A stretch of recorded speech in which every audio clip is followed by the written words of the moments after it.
গতকালই দল থেকে সাসপেন্ড করা হয়েছে এবং তারপর আগামীকাল রেজিনগরে মোরাদিঘির মাঠে সভা রয়েছে হুমায়ুন কবিরের। দুটো ছবি আপনারা দেখতে পাচ্ছেন। একদিকে এই সভার ঘিরে অর্থাৎ আগামীকাল যে বাবরি মসজিদের শিলান্যাসের কর্মসূচি রয়েছে সেটা ঘিরে এলাকায় একেবারে রুটমার্চ চলছে, বিএসএফ এর কড়া নিরাপত্তা। অন্যদিকে রেজিনগরে মোরাদিঘির মাঠে যে হুমায়ুন কবিরের সভা রয়েছে সেখানেও প্রস্তুতি তুঙ্গে। আর আজ সভাস্থল পরিদর্শন করেন ভরতপুরের বিধায়ক হুমায়ুন কবির।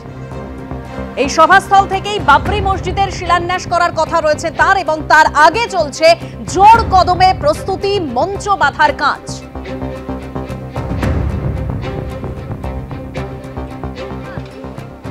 শনিবার দিন বাবরি মসজিদের ভিত্তিপ্রস্তর স্থাপন করবেন বলেছেন হুমায়ুন কবির, এবং এখানে দেখতে পাচ্ছি একেবারে পুলিশ প্রশাসনের তরফ থেকে সতর্কতামূলক ব্যবস্থা সেটা গ্রহণ করা হয়েছে, এবং সেখানে দেখতে পাচ্ছি যাতে কোনো রকম কোনো অপ্রীতিকর যাতে ঘটনা না ঘটে তার জন্য বিভিন্ন প্রান্ত থেকে পুলিশের বাহিনীকে নিয়ে আসা হচ্ছে। যেমন রেজিনগরে আমরা রয়েছি এবং সেখানে স্থানীয় একটি যে স্কুল, সেই স্কুলে দুটো বাসে আমরা দেখতে পাচ্ছি র্যাফের বাহিনী তাদেরকে নিয়ে আসা হলো আজকে, এবং গোটা বিষয় ডিপ্লয়মেন্ট কোথায় কি পুলিশের থাকবে সেই বিষয়টা বা পুলিশের তরফ থেকে কি পদক্ষেপ গ্রহণ করা হয় সেই বিষয়টা পরবর্তীকালে স্পষ্ট হবে। তবে আমরা দেখতে পাচ্ছি যে দুটি বাসে করে বিশাল বাহিনী র্যাফের ফোর্স তারা এসে পৌঁছালো মুর্শিদাবাদের রেজিনগরে।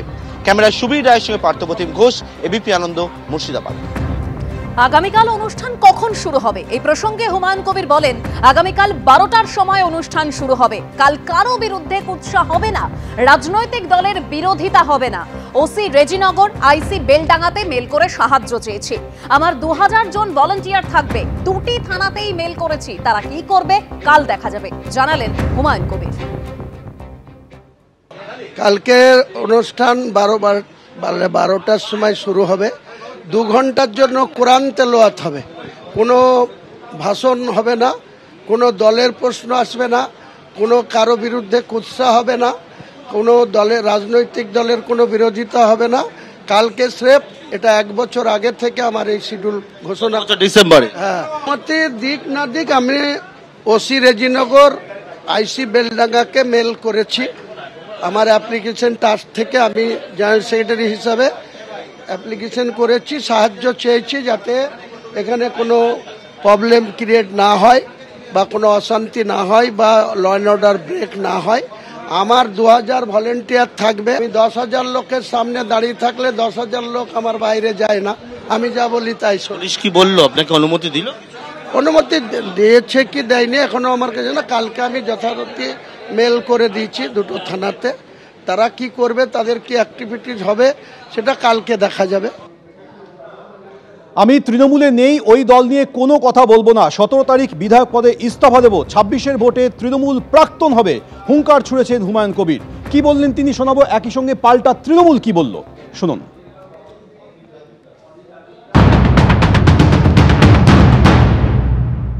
তৃণমূল ছাড়ছেন কবে? আপনি ছাড়ছেন? তৃণমূল তো আমাকে সাসপেন্ড করে দিয়েছে। তৃণমূলের তো আমি কোনো পোস্টে নেই, সাংগঠনিক কোনো জায়গায় নেই। আমি বিধায়কটা আছি, সেটা 17 তারিখে রিজাইন করে দেবো। এখন কি হুমায়ুন কবির তৃণমূলের সঙ্গে কোনো রকম কোনো যুক্ত নেই, কোনো যুক্ত থাকার প্রশ্নও নেই। তৃণমূলের সম্বন্ধে আমার কোনো কথা বলারও দরকার নেই। তৃণমূল আমাকে অপমান করেছে, অসম্মান করেছে। আমি বাবরি মসজিদ করব বলেছি, তার জন্য সাসপেন্ড করেছে। তৃণমূলকে এর জন্য খেসারত দিতে হবে। 26-এর ভোটে তৃণমূল কংগ্রেস প্রাক্তন হবে। বাবরি মসজিদ টসজিদ কোনো বিষয় নয়, ওটা আছিলা মাত্র। উনি আসলে তৃণমূলকে টাইট দিতে চেয়েছিলেন, কারণ তৃণমূল রাজ্য নেতৃত্ব নাকি ওনার কথা মতো চলেনি। তাহলে ভাবুন, বাংলার সংখ্যালঘু সমাজের আবেগকে নিয়ে ছিনিমিনি খেলতে চেয়েছেন তিনি। তাকে কোনো সত্যিকারের সাহি সংখ্যালঘু মানুষ তার উপর ভরসা করবে, বিশ্বাস করবে? 10 কোটি মানুষ মমতা বন্দ্যোপাধ্যায়ের পাশেই ছিলেন, আছেন, এবং চতুর্থবার মমতাদীর নেতৃত্বে, অভিষেকের সেনাপতিত্বে মা মাটি মানুষের সরকার গঠিত হবে। শুধু তাই না, ওনার নিজের বিধানসভায় তৃণমূল আগের বারের থেকে ডাবল মার্জিন নিয়ে জয়যুক্ত হয়ে ফিরে আসবে। এবিপি আনন্দ, এগিয়ে থাকে, এগিয়ে রাখে।